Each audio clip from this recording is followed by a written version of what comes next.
The Emu War, when Australia lost to birds in the aftermath of the First World War, Australia found itself standing at a crossroads. The country had fought bravely alongside the British Empire, sending tens of thousands of young men to distant lands like Gallipoli in the Western Front. When those men returned, they came home to a land that was dry, harsh, and struggling to find its footing in the modern world. The Great Depression had begun to cast its long shadow. For the farmers of Western Australia, life had never felt more uncertain. These men, veterans, who had faced bullets and shells, now faced a new kind of enemy. Not human, but feathered. It was an enemy that no one could have predicted, one that would test the patience, resolve, and even the dignity of a nation. This would come to be known, almost absurdly, as the Emu War. The story begins in the early 1930s, when the Australian government encouraged returned soldiers to take up farming in Western Australia. The land was vast and mostly untamed, stretching into the wheat belt region. It was dry country, difficult to work, and required constant effort to make fertile. The government's hope was that these new farmers would help boost wheat production and create a stable agricultural backbone for the young nation. However, the timing could not have been worse. Global wheat prices collapsed due to the Great Depression, and the farmers found themselves struggling to survive. They had no money, little government support, and constant problems with pests and drought. Then, to their horror, a new and unexpected threat appeared on the horizon. Each year, large flocks of emus, Australia's native flightless birds, migrated from the inland deserts toward the coast, searching for food and water. These birds, which could reach up to 6 feet tall and run faster than most humans, had always been part of the landscape. Yet in 1932, something was different. With the farms expanding and the land cleared, the emus found fields of young wheat fresh, plentiful and unguarded. To the emus it was paradise. To the farmers it was devastation. Tens of thousands of emus descended upon the wheat belt. They trampled fences, destroyed crops, and created chaos wherever they went. The farmers tried everything, scaring them off with noise, building barriers, even shooting at them with hunting rifles. Nothing worked. The emus were relentless, and their numbers seemed endless. As the damage worsened, the farmers grew desperate. They turned to the government for help, demanding action. Their message was simple: something had to be done to stop the birds, or they would lose everything. The request made its way to the Minister of Defense, Sir George Pearce.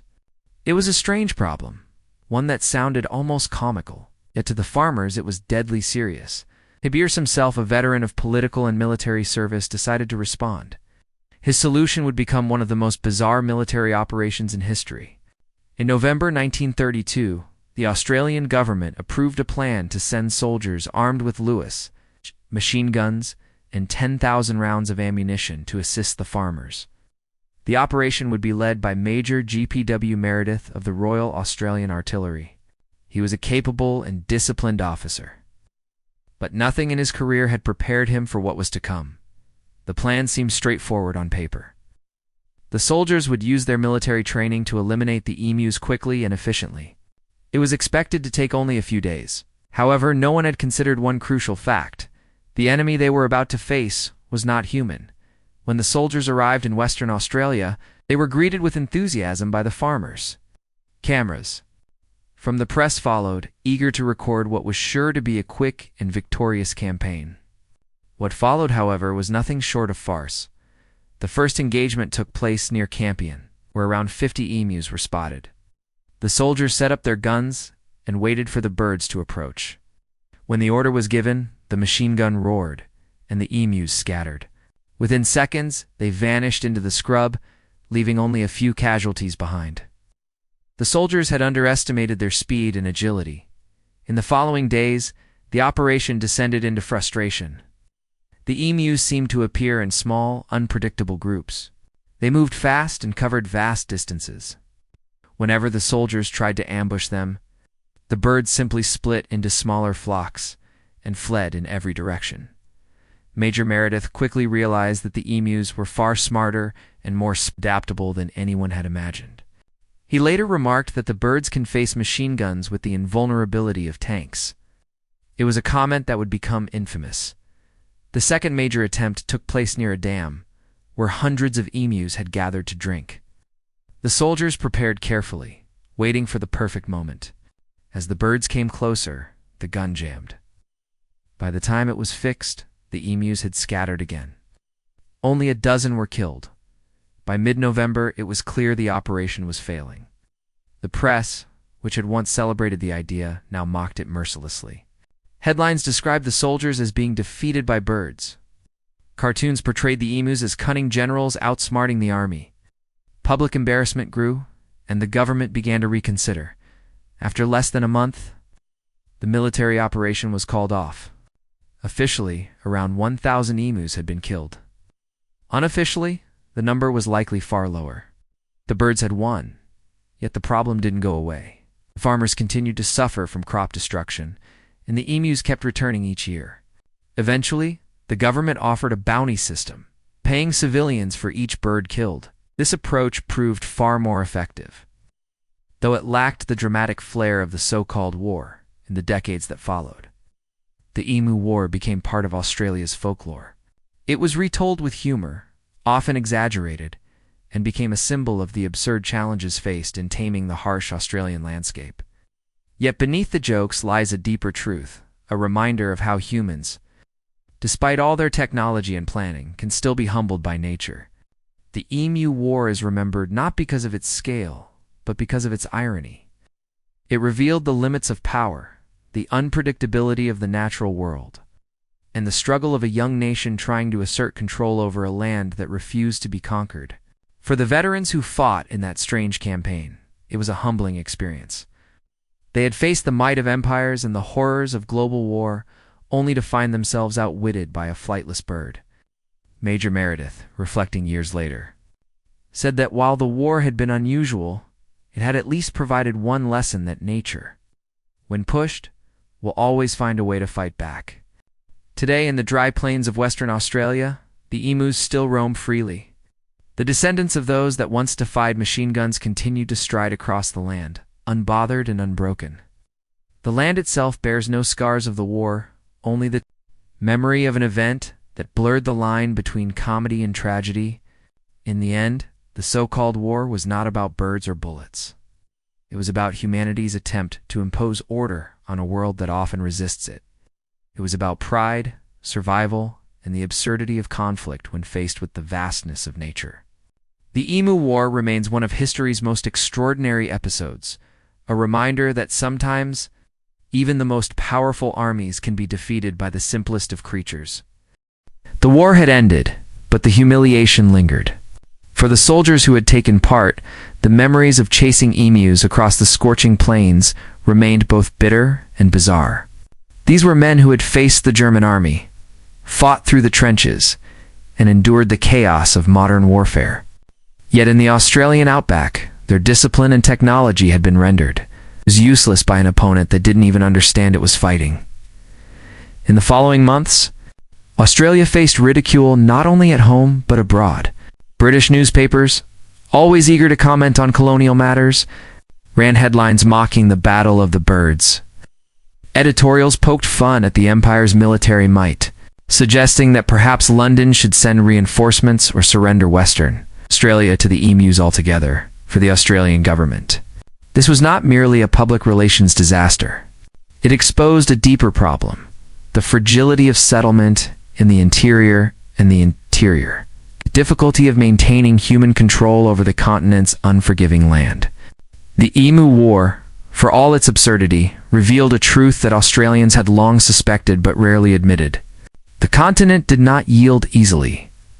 To understand how this episode came to be, one must look at the conditions of the time. The 1930s were marked by despair. The Great Depression had thrown millions into poverty, and global trade had collapsed. Wheat farmers, especially in Western Australia, were hit hardest. They had borrowed money to clear their land, to plant, to buy machinery, all in the hope of prosperity. Instead, prices for wheat fell so low that selling it barely covered the cost of transport. Then came the drought. The parched soil cracked, and dust storms swept across the plains. Fences meant to keep livestock in place were torn down by hungry kangaroos and wild animals searching for food. And through those broken barriers came the emus. Emus are among the most resilient creatures on Earth. They can travel great distances without water, survive on minimal food, and sense changes in the environment far sooner than most animals. They are communal, fast, and, most importantly, unpredictable. When they entered the farmlands, they didn't just eat the crops, they trampled them, flattened entire sections of wheat, and broke down barriers that took weeks to build. For the farmers, it was a siege. The emus seemed endless, their long necks bobbing through the fields like waves on a sea of destruction. At night, they disappeared into the brush, silent and invisible. By morning, they were back again, tearing through whatever new growth had appeared. The government's decision to involve the military is not made out of absurdity, but desperation. The soldiers who were sent, only a handful, armed with machine guns, believed they could handle the problem swiftly. After all, they had fought in real wars. What could a few birds do? The answer came quickly. Major Meredith and his men soon learned that fighting nature was nothing like fighting men. The emus moved in erratic formations, each bird acting on instinct rather than command. A burst of gunfire might scatter one group, but hundreds more would appear elsewhere. The terrain made it nearly impossible to track them effectively. The machine guns, designed for open battlefields, overheated and jammed in the dust. Ammunition was wasted. At one point, the soldiers mounted their guns on trucks to chase the birds across open land. The result was chaos. The vehicles bounced over rough terrain, the gunners unable to aim accurately. The emus, startled by the noise, simply split into smaller groups and ran in different directions. The soldiers couldn't keep up. One report described it as a futile chase through a wilderness of dust and feathers. The operation soon became a running joke. Farmers who had once pleaded for help began to laugh in disbelief. They watched as soldiers, trained men of the Commonwealth, spent days firing into empty fields while the emus ran circles around them. Major Meredith filed his reports with growing frustration. He noted that the emus displayed remarkable maneuverability, and that they could face machine guns with little fear. Phrase became famous, an unintentional compliment to the birds' endurance and cunning. After weeks of failure, the military withdrew.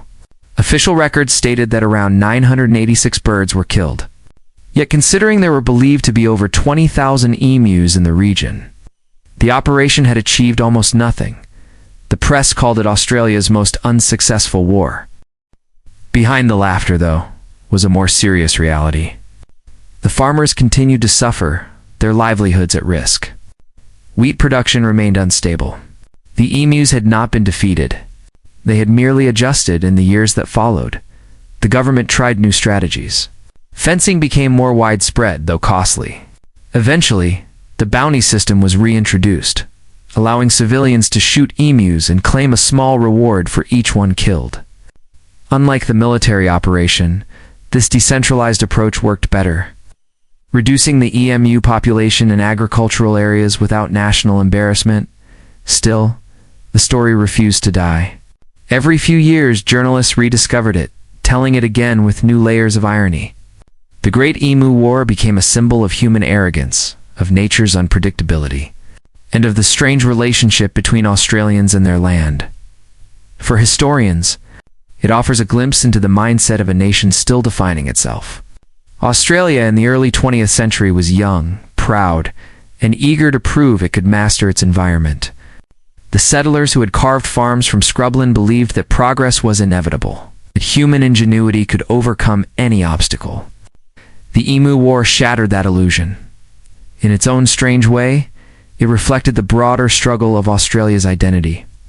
The land was ancient, vast, and alive in ways that European settlers did not fully understand. It resisted them through droughts, floods, fires, and, in this case, birds. Every attempt to dominate it reminded them that control was an illusion. Over time, the Emu War evolved from farce to parable. It was taught in schools, joked about in pubs, referenced in documentaries, and even reenacted in films and games. Yet for those who lived through it, it was no comedy. It was hunger, frustration, and humiliation all at once. The emu itself became a national icon not just for its place on Australia's coat of arms, but for what it symbolized: resilience, survival, and defiance. It stood as a reminder that even in the harshest conditions, life finds a way to endure. Major Meredith, long after his retirement, was often asked about the war. He would smile and say that the emus had no right to win, but they did. It was an admission of defeat, but also of respect. When historians look back at the Emu War today, they see more than just absurdity. They see the intersection of history, environment, and human pride. They see how even a modern nation, with all its machinery and might, can be brought to humility by the natural world. It is easy to laugh at the image of soldiers, the machine guns chasing birds across the desert. Yet beneath that laughter lies something profound, the eternal reminder that the world we live in is far greater, older, and more powerful than we often believe. The Emu War was not just an oddity of history. It was a reflection of humanity's oldest conflict, the struggle to live in balance with nature, rather than above it. Even today, standing in the vast, sunburnt fields of Western Australia, where the wind whistles through the dry wheat and the red soil glows under the afternoon sun, one can imagine the echo of that strange campaign, the gunfire fading into silence, the emus disappearing into the horizon, and the laughter of history that still follows.